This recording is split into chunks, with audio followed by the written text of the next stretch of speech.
Biden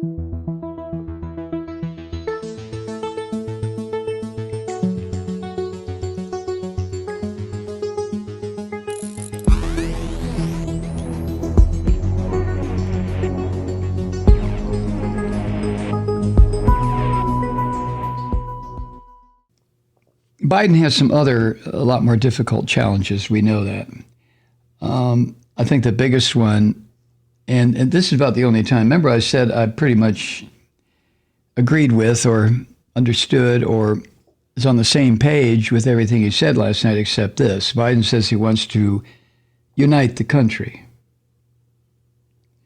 And this after this legislation was passed and this bill was signed and this relief to the American people without one single Republican vote in the House or the Senate. Not one single Christian in the House or the Senate, not one, would vote to rescue us.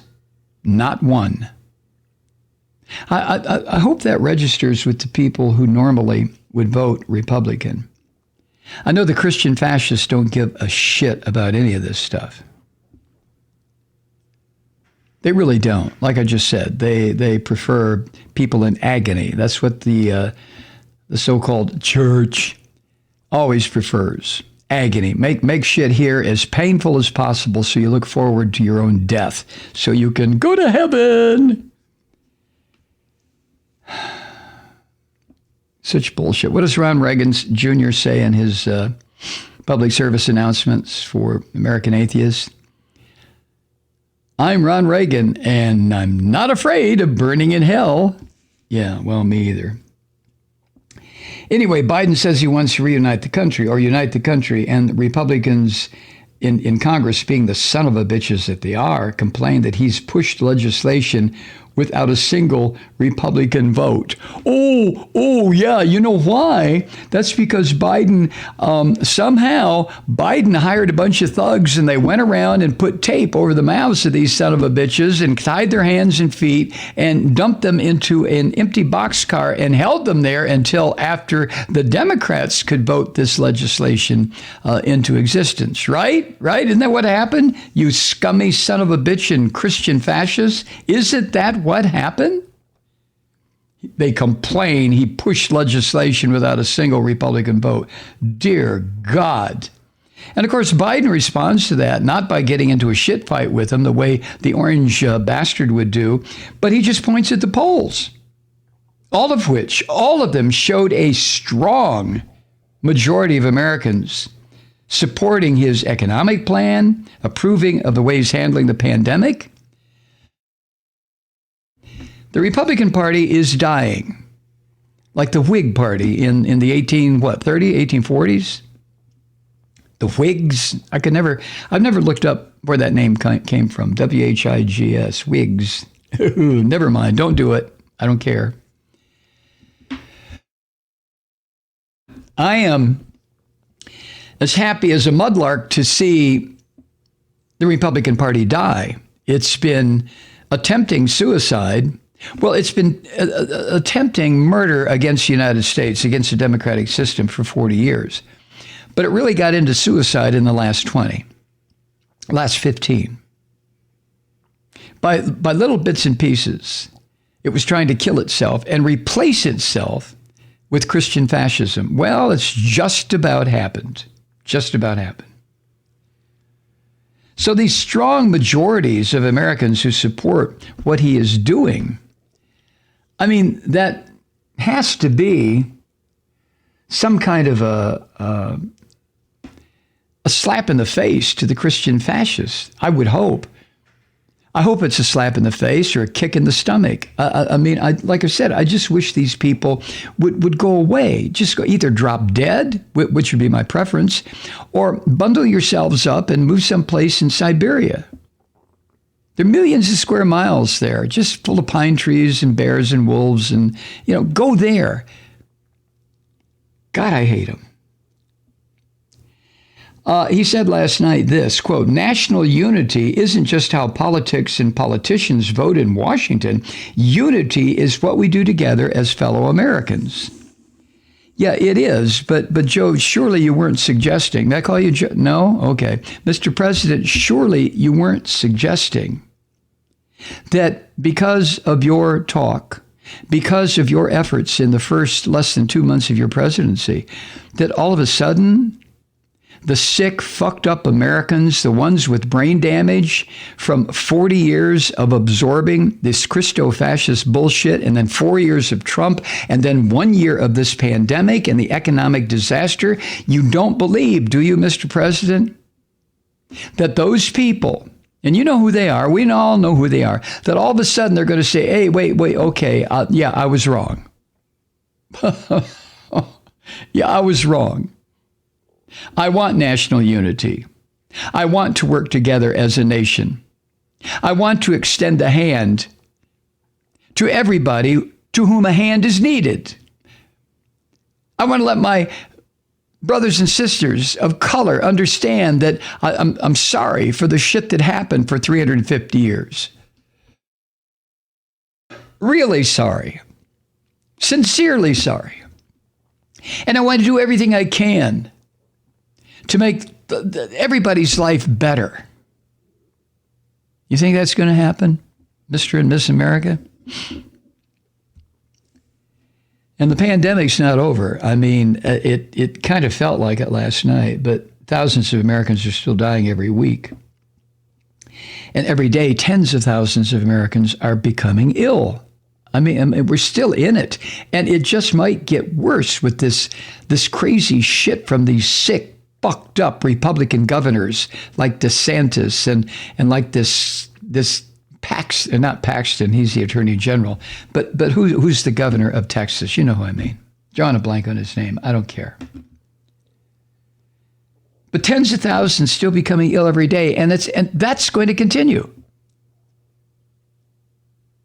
But the worst of the dystopian days might be behind us. Because now we have some weapons. We have 3, maybe 4 vaccines against this monster. We have an understanding now of how interrelated, whether the white evangelical sick Nazi fuckers in this country want to acknowledge this or not. It's right in front of them how interconnected everything in this country really is. Everything. Everything on this planet, if you want to expand out a bit. But maybe these Christian fascists have seen how interconnected, how this depends on that, which results in something happening over here and back there. I wonder.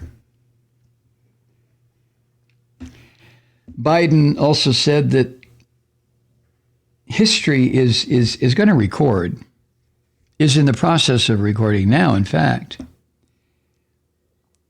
that, this is his quote, "We faced and overcame one of the toughest and darkest periods in this nation's history, the darkest we've ever known. There is light and hope of better days ahead. If we all do our part, this country will be vaccinated soon. Our economy will be on the mend. Our kids will be back in school." End quote.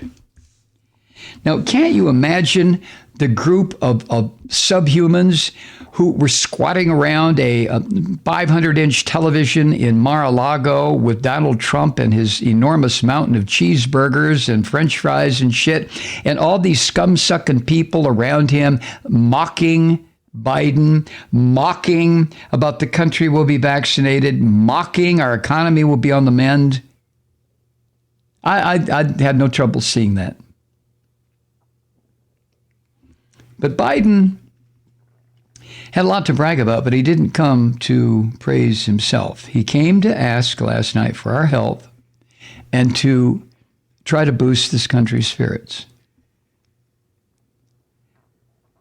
And he said this. This is Frida Gitas, who wrote this for CNN. This is, she quotes him as saying this, quote, "This country can do anything, hard things, big things, important things," end quote. And yeah, it's early in his presidency. And yeah, we may hit a rough patch with this president, but At this stage in his presidency, I swear to God, he sounded believable. He really did.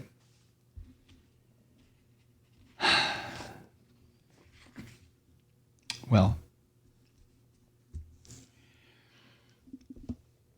now the Christian fascist strategy for crippling Biden, for throwing sand into the gears and retaking power, these Christian fascists, the strategy is in plain sight. Greg Sargent tried to explain this to people like me in the Washington Post, and we start out by stipulating this up front. It's impossible to grasp this political moment without grappling with the degree to which the Republican Party's path back to power depends on its increasing embrace of voter suppression and anti-democratic tactics.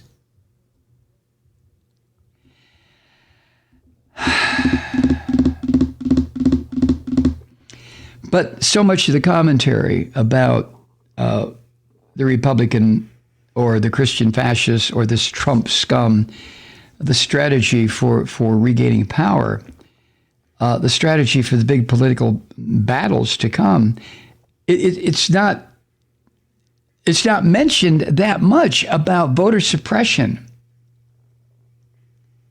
and these anti-democratic tactics.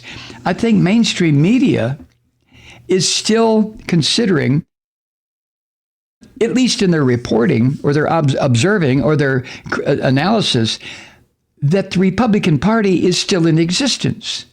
That it's just a matter of clearing out the slime and the filth and the dirt of Donald Trump, and the Republican Party will be clean and ready to be Republican Party again. No, no, no, no, no.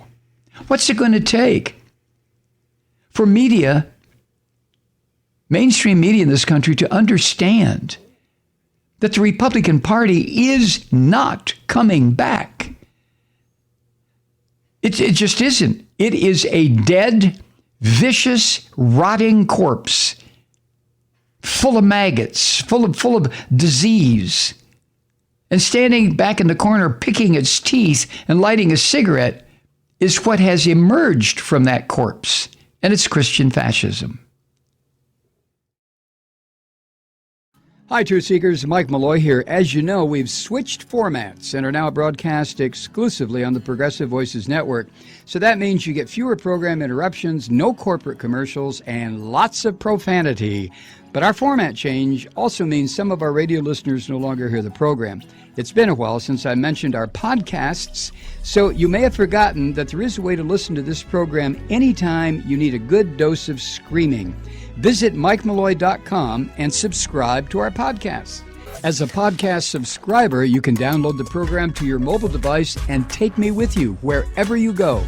And if you have a friend who needs a dose of truth-seeking, you can give a gift subscription as well. That's MikeMalloy.com, and never miss a minute of the uncensored fun and frivolity.